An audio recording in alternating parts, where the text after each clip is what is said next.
Это программа «Актуальное интервью», в студии Иван Лазаренко. Здравствуйте.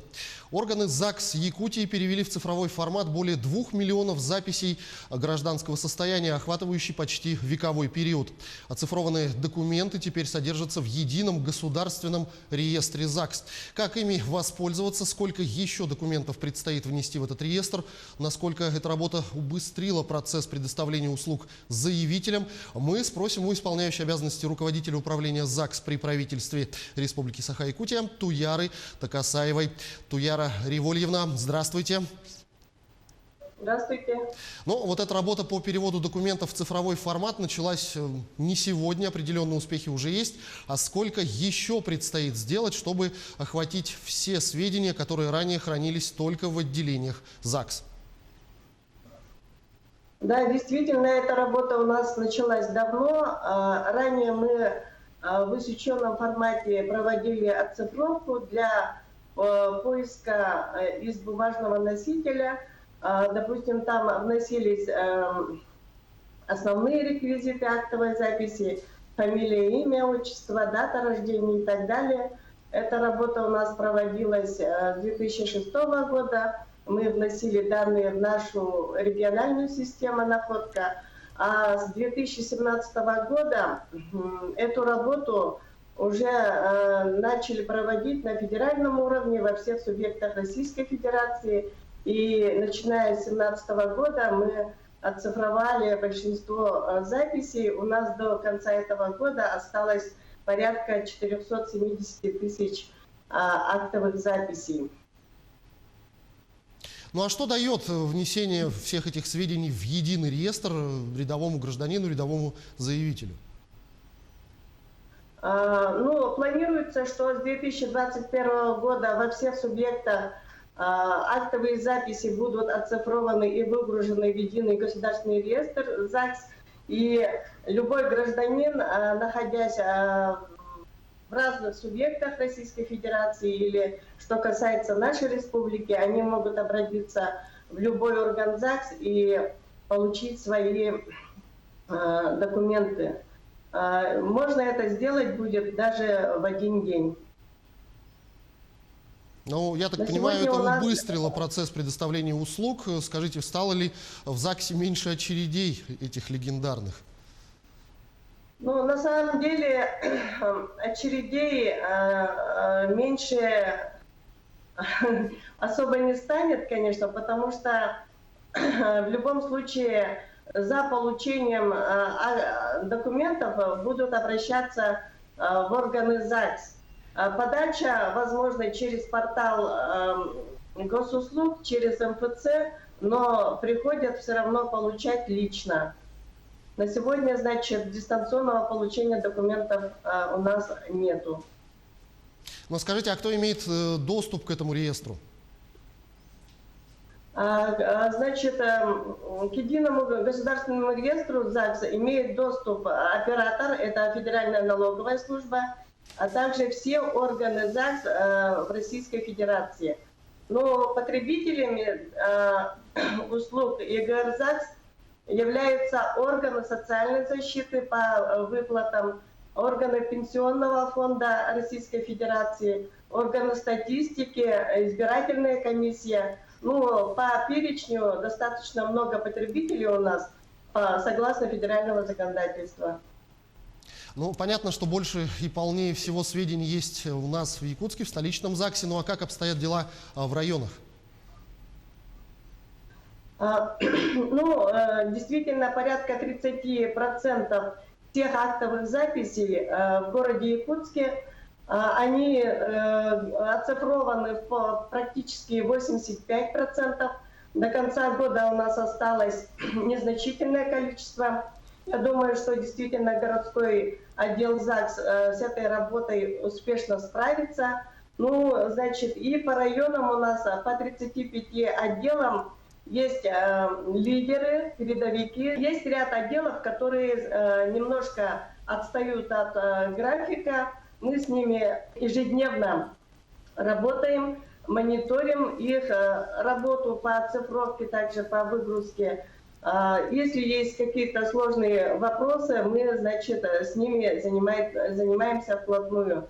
Но хочу, значит, отметить, что наш регион, Республика Саха-Якутия, уже второй месяц перевыполняет планы, начиная с июля месяца.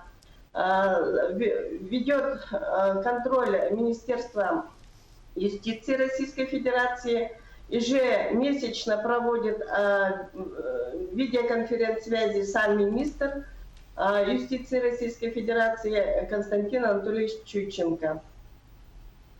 Ну вот, например, если гражданину ЗАГС по какой-то причине не может предоставить из этого реестра необходимые документы, то куда еще можно с этой бедой обратиться?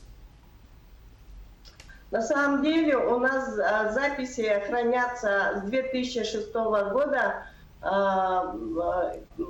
поэтому отказов вообще не должно быть, если период охватывается с 1926 года.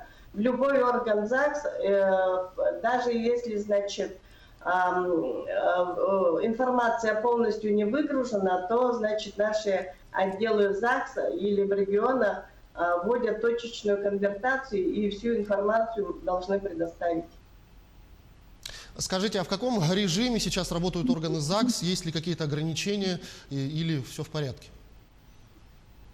Ну, действительно, у нас ограничения существовали. Допустим, это не касалось регистрации рождения, смерти. По заключению брака в торжественной обстановке, значит, у нас были ограничения. Теперь мы с этой недели эти ограничения сняли, но все зависит от обстановки в каждом районе Улуси Республики. Но это уже будут они смотреть, как обстоят ситуация в каждом конкретном районе. А по перемене, по установлению отцовства, усыновлению, удочерению, конечно, ограничения у нас были, но в настоящее время мы все по всем видам актовой записи работаем. Ну, наверняка то, что регистрация актов гражданского состояния велась в условиях ограничительных мер, сказалось на показателях за полугодие. Скажите, насколько уменьшилось количество заключенных браков, разводов и рождений за этот период? Есть ли такие цифры? Да, действительно, ограничения все-таки повлияли, но в целом хочу отметить, что идет с каждым годом сокращение количества актовых записей.